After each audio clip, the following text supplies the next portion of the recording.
Aujourd'hui, vous avez, comme vous le voyez, il y a la majorité des clubs qui est là, qui organise un stage, à l'image de la fédération, que les clubs qui sont aujourd'hui ne reconnaissent pas. Donc ces clubs-là, qui forment la majorité des clubs de la fédération, parce que, bon, indépendamment de ceci, il y a les clubs des régions, comme les régions de Diourbel, de Fatick et j'en passe. Alors à partir de ce moment, le mode de gestion actuel de la fédération ne nous convient pas et nous avons demandé à ce qu'il y ait une assemblée générale extraordinaire. Tout récemment, nous avons tenu une assemblée générale ordinaire qui a été imposée par le ministère des Sports. Et lors de cette assemblée générale, sur les 150 clubs présents, les 96 ont rejeté tous les rapports sans exclusive. Les 46 ont dit oui et il y a eu 8 abstentions. Alors à partir de ce moment, vous voyez ce que cela veut dire. Ça veut dire que le mode de gestion aujourd'hui de la fédération ne nous convient pas parce que d'abord, le karaté c'est un sport de discipline, c'est un sport si vous voulez où il y a le respect de la hiérarchie, mais dans la fédération actuelle, ces valeurs-là n'existent pratiquement beaucoup plus. Et ensuite, comment dirais-je, toutes en fait les valeurs sont bafouées. On donne des grades n'importe comment en dessous de table, sans l'aval des commissions chargées de cela. Alors, à partir de ce moment, donc, cela pose problème. Il y a aussi le mode de gestion, la gestion financière. Aujourd'hui, le trésorier général est exfiltré, je vais l'appeler comme ça, n'est-ce pas, des arcanes de la fédération.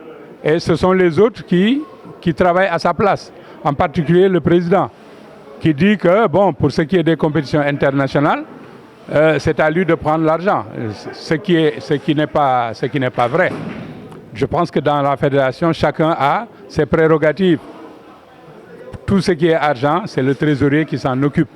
Même s'il ne voyage pas, ce n'est pas un problème de voyage ou un problème de quoi que ce soit, la gestion financière lui incombe. Le président, il est ordonnateur des dépenses, ça s'arrête là. Hein, ce n'est pas à lui d'aller au ministère pour chercher de l'argent. Et c'est ce qui s'est passé ces dernières années. Il dit qu'il n'a de compte à rendre à personne. C'est comme si c'était son argent. Ce n'est pas son argent. C'est l'argent du karaté. Ce n'est pas l'argent du basket ni du football. C'est l'argent du karaté. Donc ça appartient au karatéka.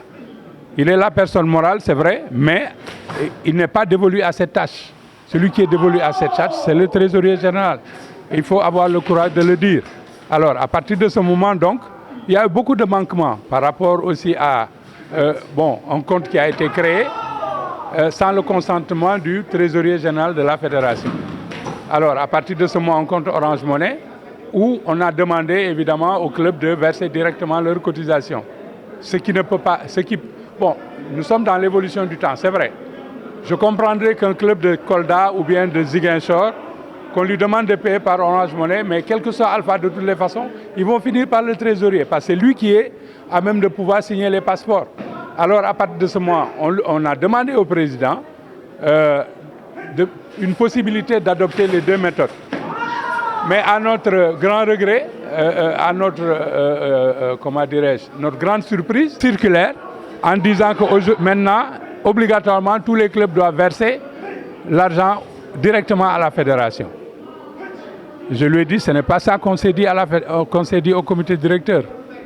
Donc le comité directeur prend des décisions, lui il va contre ces décisions-là. Et après on nous dit que le comité directeur a validé, alors que ce n'est pas vrai. C'est un comité directeur où il n'y a pratiquement pas de quorum. Et ce comité directeur prend les décisions. Et puisque la honte ne tue pas, et tout récemment, lors du dernier comité directeur, le porte-parole des pétitionnaires, on dit qu'il est suspendu. Je leur dis, il faut être sérieux. Donc suspendez tout le monde, et moi y compris, et les autres membres du comité directeur. Il faut être sérieux. Ne rajoutons pas. Il y a déjà trop de problèmes.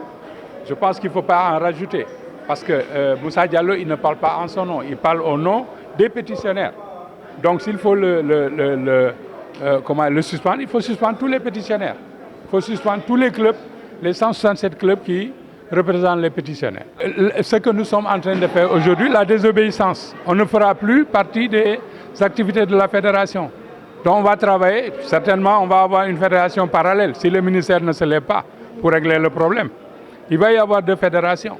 Parce que les pétitionnaires sont d'avis aujourd'hui que l'équipe de El Mokhtar ne va plus les diriger.